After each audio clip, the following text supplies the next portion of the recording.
Film की शुरुआत में एलियट नाम का एक आदमी दिखाया जाता है जो अपनी बेटी रिडली के साथ कहीं वीकेंड मनाने जा रहा होता है। जैसे ही एलियट का प्लेन लैंड करता है वो अपनी कार में बैठकर अपने बॉस से मिलने निकलता है। रास्ते में उसे अपने बॉस की कॉल आती है जो उस पर गुस्सा करते हैं क्योंकि एलियट 1 घंटा लेट हो चुका था। दरअसल इस वीकेंड एलियट को अपने बॉस के पास ही जाना था। बॉस को कैंसर था और वो आखिरी स्टेज पर थे। वो अपनी प्रॉपर्टी को लेकर बात करना चाहते थे और अपनी विल यानी वसीयत बनवाना चाहते थे। साथ ही वो अपनी कंपनी एलियट के हवाले करके उसे प्रमोट करना चाहते थे। इसीलिए एलियट काफी खुश था। जब एलियट गाड़ी चला रहा होता है तभी उसे जोर की छींक आती है क्योंकि उसे डस्ट एलर्जी थी। छींक आने के कारण उसका ध्यान गाड़ी से हट जाता है और अचानक उनकी गाड़ी किसी चीज से टकरा जाती है। गाड़ी से बाहर निकलकर देखते हैं तो उन्हें पता चलता है कि एक बेबी यूनिकॉर्न उनकी गाड़ी से टकराकर घायल हो गया है। वो दोनों चौंक जाते हैं क्योंकि उन्होंने पहली बार किसी यूनिकॉर्न को देखा था। रिडली दुखी होकर उस यूनिकॉर्न के पास बैठ जाती है। उसका खून पर्पल रंग का था। तभी यूनिकॉर्न का सींग ग्लो करने लगता है और जैसे ही रिडली उस सींग को छूती है वो अचानक किसी और दुनिया में पहुंच जाती है। रिडली को वो दूसरी दुनिया बहुत अच्छी लगती है, लेकिन तभी उसे किसी के चिल्लाने की आवाज सुनाई देती है। जब वो वापस अपनी दुनिया में आती है तो देखती है कि उसके डैड उस यूनिकॉर्न को मार रहे हैं। एलियट उसे मारते हैं ताकि वो दर्द से मुक्त हो सके क्योंकि वो बहुत ज्यादा तड़प रहा था। मगर रिडली को ये बिल्कुल अच्छा नहीं लगता। अब सबूत मिटाने के लिए वो लोग यूनिकॉर्न की डेड बॉडी को गाड़ी में रखकर वहां से निकल जाते हैं। कुछ देर बाद वो लोग बॉस के घर पहुंचते हैं जहां एलियट और बॉस के बीच मीटिंग होती है। बॉस एलियट से कहते हैं, मैं समझ गया हूँ कि अब मेरे पास ज्यादा समय नहीं बचा है और मैं अपनी मौत के लिए तैयार हूँ। बॉस कहते हैं कि वो अपनी कंपनी अब एलियट को सौंपना चाहते हैं क्योंकि उन्हें भरोसा है कि एलियट ही उसे सबसे अच्छा चला सकता है। एलियट बॉस को कुछ बिजनेस प्रपोजल्स के बारे में बताता है और बॉस फिर अपने सारे डॉक्यूमेंट्स पर साइन करना शुरू कर देते हैं। लेकिन अचानक वो रुक जाते हैं और कहते हैं, मैं तुम्हारे और रिडली के साथ थोड़ा और वक्त बिताना चाहता हूँ ताकि मैं तुम दोनों को अच्छे से जान सकूं।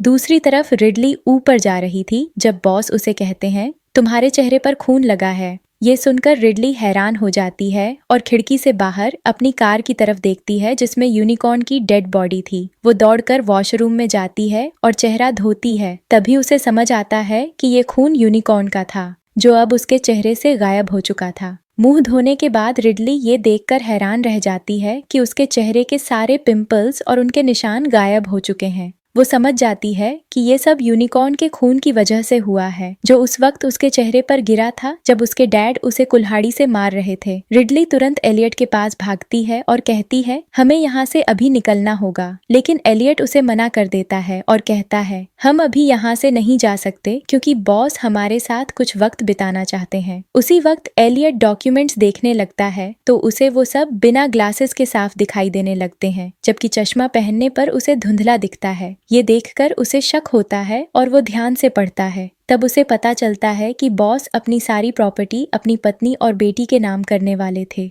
तभी उन्हें बाहर से किसी के चीखने की आवाज सुनाई देती है। वो लोग दौड़कर बाहर जाते हैं तो देखते हैं कि यूनिकॉर्न जिंदा हो चुका था और उसने एलियट की गाड़ी की विंडो तोड़ दी थी। यूनिकॉर्न को देखकर सब लोग हैरान रह जाते हैं। एक बॉडीगार्ड उसे देखकर डर जाता है और उसे शूट कर देता है। वो सब लोग हैरान होकर यूनिकॉर्न को देखते हैं। तभी एलियट सोचता है कि उसे अब ये बात सबसे छुपानी नहीं चाहिए। वो अपने बॉस को सब सच बता देता है कि ये यूनिकॉर्न अचानक उसकी गाड़ी के सामने आ गया था जिससे ये घायल हो गया। मौका देखकर रिडली भी अपने डैड से कहती है कि उसके चेहरे के सारे पिंपल्स यूनिकॉर्न के ब्लड की वजह से ठीक हो गए हैं। रिडली की बात सुनकर एलियट सोचने लगता है और तभी उसे याद आता है कि उसे भी डस्ट एलर्जी थी। लेकिन यूनिकॉर्न का ब्लड गिरने के बाद उसकी एलर्जी भी खत्म हो गई थी और उसकी नजर भी बिना ग्लासेस के ठीक हो गई थी। बॉस ये सारी बातें सुनकर समझ जाते हैं कि यूनिकॉर्न में लोगों को ठीक करने की पावर है और शायद वो उनका कैंसर भी ठीक कर सकता है। यही सोचकर बॉस फैसला करते हैं कि वो अपनी टीम को बुलाकर यूनिकॉर्न से ब्लड निकालकर उसे अपने अंदर इंजेक्ट करवाएंगे। इसलिए वो यूनिकॉर्न को अपने पास रख लेते हैं। रात को एलियट रिडली के कमरे में जाता है और उससे पूछता है, जब तुमने यूनिकॉर्न का सींग पकड़ा था तो क्या तुमने कुछ फील किया था? रिडली बताती है कि जैसे ही उसने सींग पकड़ा वो एक दूसरी दुनिया में पहुंच गई थी जहां उसने अपनी मॉम को देखा था।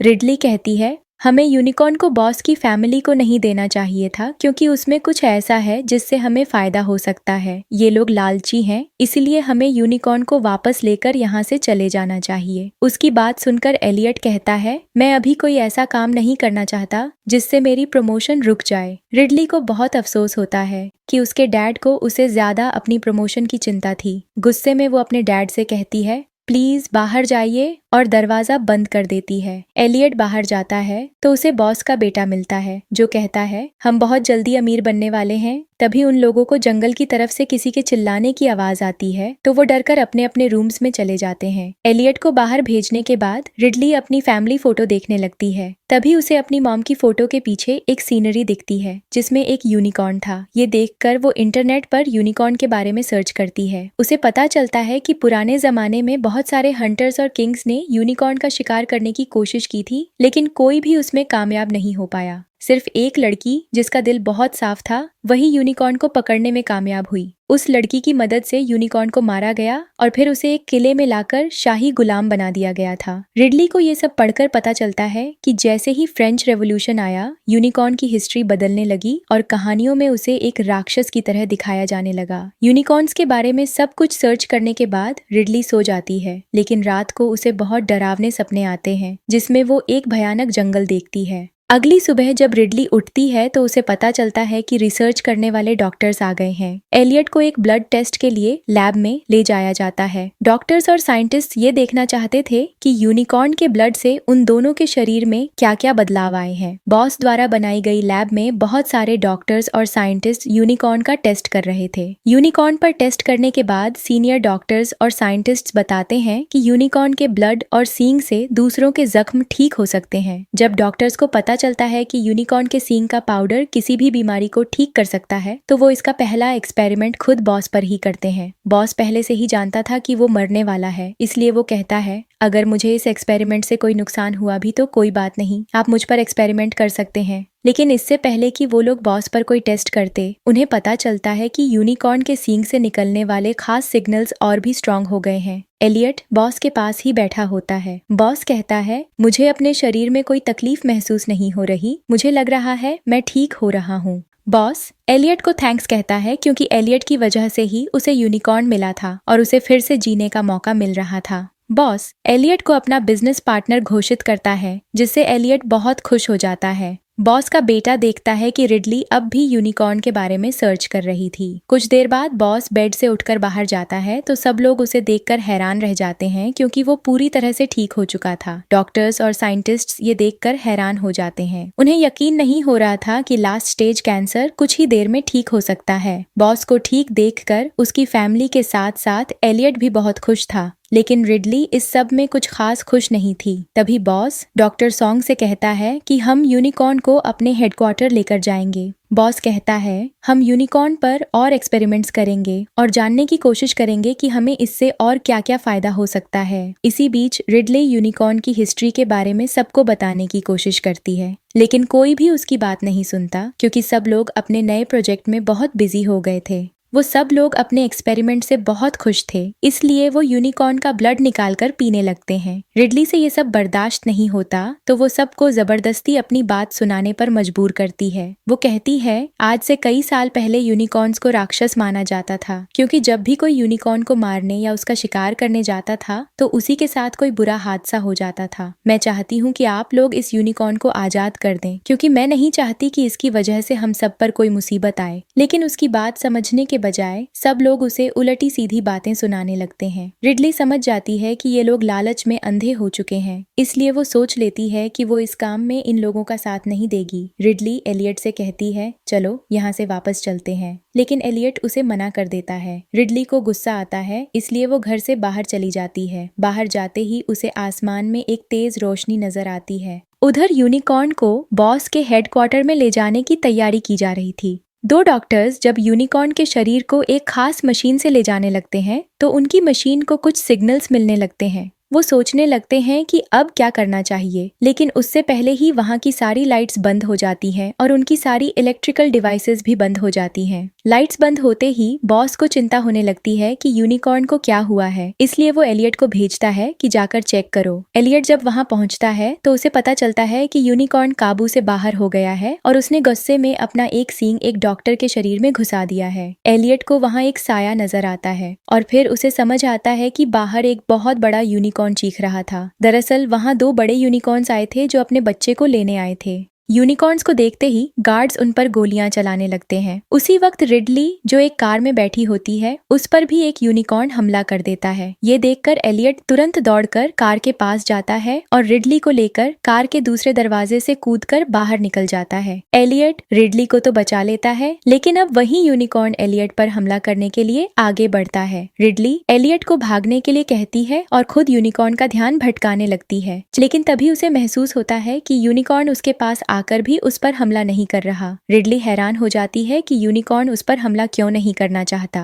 वो देखती है कि जैसे ही यूनिकॉर्न उसके करीब आता है उसके सींग चमकने लगते हैं। रिडली उस यूनिकॉर्न के सींग को छूने की कोशिश करती है, लेकिन उसी वक्त वहाँ मौजूद गार्ड्स उस यूनिकॉर्न पर भी फायर कर देते हैं। गोलियों की आवाज सुनते ही यूनिकॉर्न वहाँ से भाग जाता है। यूनिकॉर्न के भागने के बाद जमीन पर ब्लड नजर आता है, जिससे सब समझ जाते हैं कि यूनिकॉर्न गार्ड की चलाई गई गोलियों से जख्मी हो गया है। अगले सीन में बॉस का बेटा रिडली को बातें सुनाते हुए कहता है, तुमने हमें क्यों नहीं बताया कि इस यूनिकॉर्न के मॉम डैड भी यहाँ हम पर हमला करने आ सकते हैं। जिस पर रिडली कहती है, मैंने उस वक्त सबको इस बारे में बताने की कोशिश की थी, लेकिन तब किसी ने मेरी बात नजरअंदाज कर दी। फिर रिडली सबको बताती है, मुझे यूनिकॉर्न के साथ एक खास अट्रैक्शन महसूस हो रही है, क्योंकि जब मैंने बेबी यूनिकॉर्न के सींग को छुआ था तो मैं दूसरी दुनिया में पहुंच गई थी। मुझे ऐसा लगता है जैसे यूनिकॉर्न के साथ मेरा कोई स्पिरिचुअल कनेक्शन है। उसकी बात सुनकर सब लोग हैरान हो जाते हैं। बॉस की वाइफ कहती है, मैंने देखा था कि यूनिकॉर्न ने तुम पर हमला नहीं किया, शायद इसी कनेक्शन की वजह से वो तुम पर हमला नहीं करना चाहता था। अब रिडली मौका देखकर उन्हें समझाने की कोशिश करती है,